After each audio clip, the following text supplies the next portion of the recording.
Hi, everyone. Thanks for listening to my Tech Talk. My name is David Eisenberg, and I work with TDA Research Inc. in Golden, Colorado.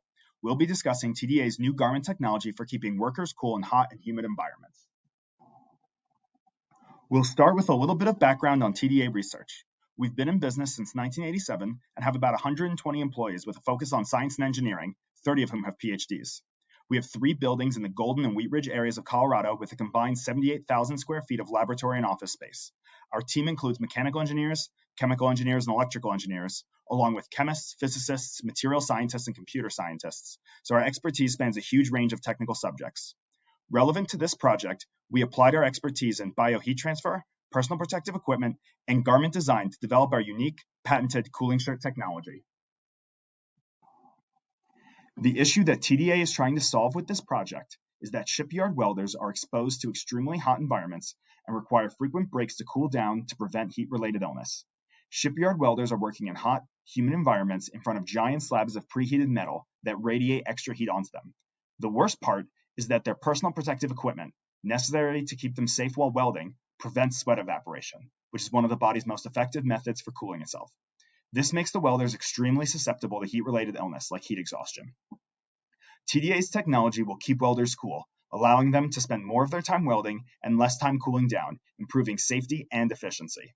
An effective cooling shirt must be lightweight, comfortable, and durable. It needs to be fire-resistant to be safe in a welding environment, and it cannot be tethered or restrict the wearer's mobility in any way.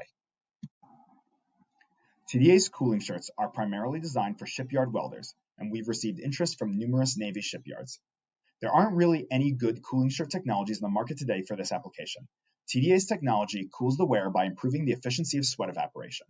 In comparison, the most common technology on the market today uses some kind of phase change material, typically ice. Ice has a lot of problems. The most obvious one is that it's way too cold. It tends to overcool the body, which then reacts by generating extra heat, which is definitely not what we're going for.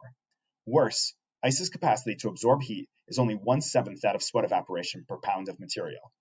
This means that to get the same cooling, you have to carry around a lot of weight of ice. So an ice-based shirt can cool the body down a lot quickly, which can actually be counterproductive because the body reacts by generating extra heat, but they can't maintain their cooling effectiveness for very long because ice doesn't actually absorb all that much heat in comparison to sweat evaporation.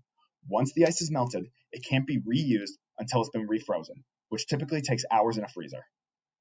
Various paraffin waxes have melting points closer to room temperature, so they don't have the same problem of overcooling the wearer the way ice does. However, these waxes absorb about half as much heat as ice per pound, so they have an even bigger problem with carrying too much weight. Once all of the wax is melted, they also can't be reused until they're cooled back down.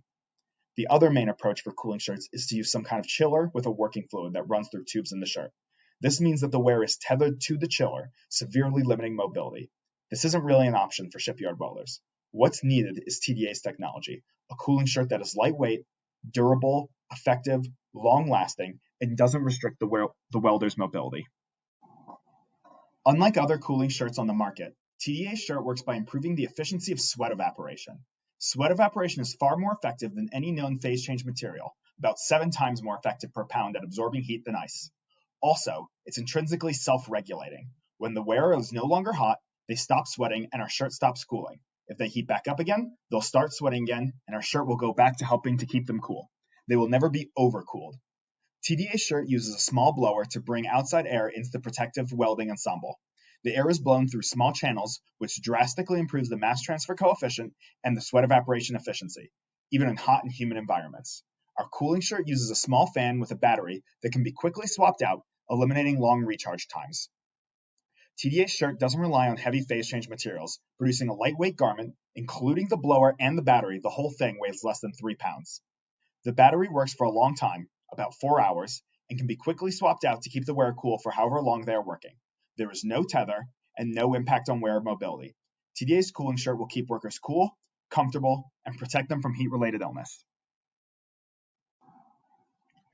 TDA started the project by testing our cooling shirt concept using 6-inch by 8-inch swatches on a sweating hot plate, which are frequently used in the garment industry. Next, we built preliminary cooling shirt prototypes and tested them on a sweating thermal Manikin at the National Personal Protective Technology Laboratory, NPPTL, a part of NIOSH. The sweating Manikin sits in an environmental chamber with controllable temperature and relative humidity. It generates its own internal heat, equivalent to metabolic heat generation in a real person, and sweats based on how hot it is. It is covered in temperature sensors to provide thermal data over its body, including simulated core body temperature, the main determinant for heat-related illness. TDA found that our shirt could reduce core body temperature by up to 2.3 degrees Fahrenheit, a huge reduction. We are scaling up production capabilities and will soon be sending a batch of 12 shirts to many of the naval shipyards for testing. As we described earlier, TDA sent its cooling shirt prototype to the National Personal Protective Technology Laboratory, where they were tested using their sweating thermal manikin. The thermal manikin was dressed in welding protective equipment and set to a metabolic heat generation of 5 METs, equivalent to strenuous exercise.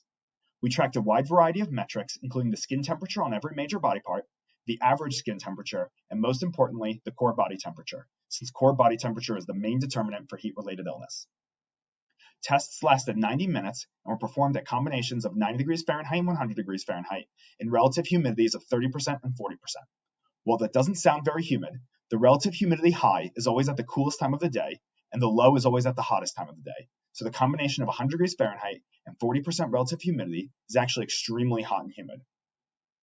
All tests were performed with just the welding ensemble, the red line, and the welding ensemble and TDA's cooling shirt together, the blue line. In the most extreme test, 100 degrees Fahrenheit and 40% relative humidity in the lower right-hand corner, the core body temperature without TDA's cooling shirt reached nearly 106 degrees Fahrenheit after 90 minutes. This is well into heat stroke territory. In fact, it crossed 104 degrees Fahrenheit, generally the lower cutoff for heat stroke, after just 60 minutes. On the other hand, with TDA's cooling shirt, the wearer's core body temperature didn't go above 103.5 degrees Fahrenheit, even after 90 minutes.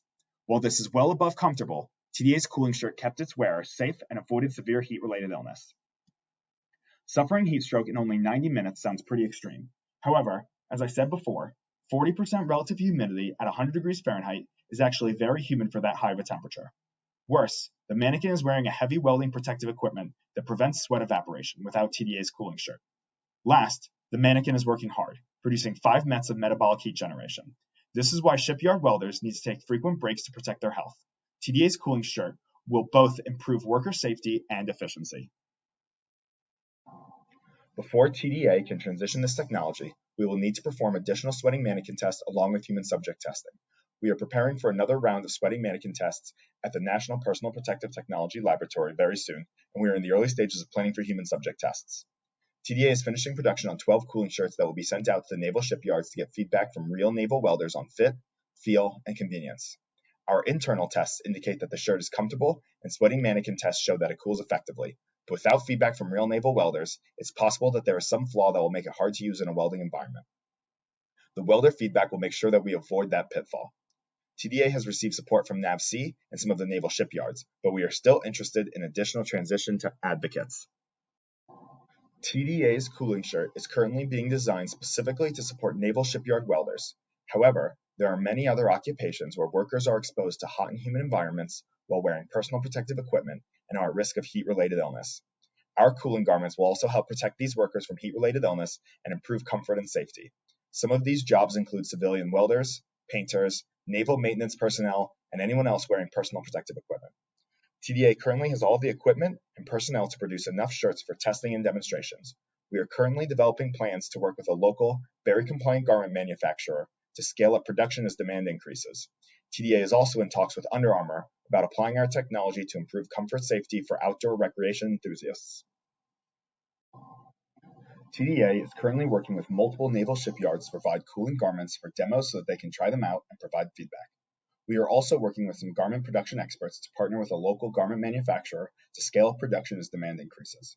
There appears to be a straightforward path toward marketing our cooling garments to both naval shipyard welders and civilian welders. TDA's cooling garment has enormous potential to save businesses money and improve worker safety in any application where workers have to take breaks to avoid heat-related illness. For example, let's assume that welders cost the company $50 an hour, which is probably an underestimate after we include salary, healthcare, and other benefits. Then increasing productivity by even a small amount, just 30 minutes a day, would translate to business savings of $125 per week. This means that TDA's cooling shirts will easily pay for themselves in just a few weeks of use. This makes it very easy for many businesses to justify purchasing TDA's cooling garments. Please reach out to us if you have any questions about TDA's cooling shirt technology or any other questions related to TDA. We are excited to discuss the possibilities of our cooling technology and how it will improve worker comfort and protect them from heat-related illness. You can find more information at our website, tda.com, or you can contact me directly. My name is David Eisenberg. My email address is deisenberg@tda.com, and my company phone number is 303-940-2338. Thanks for listening to my Tech Talk.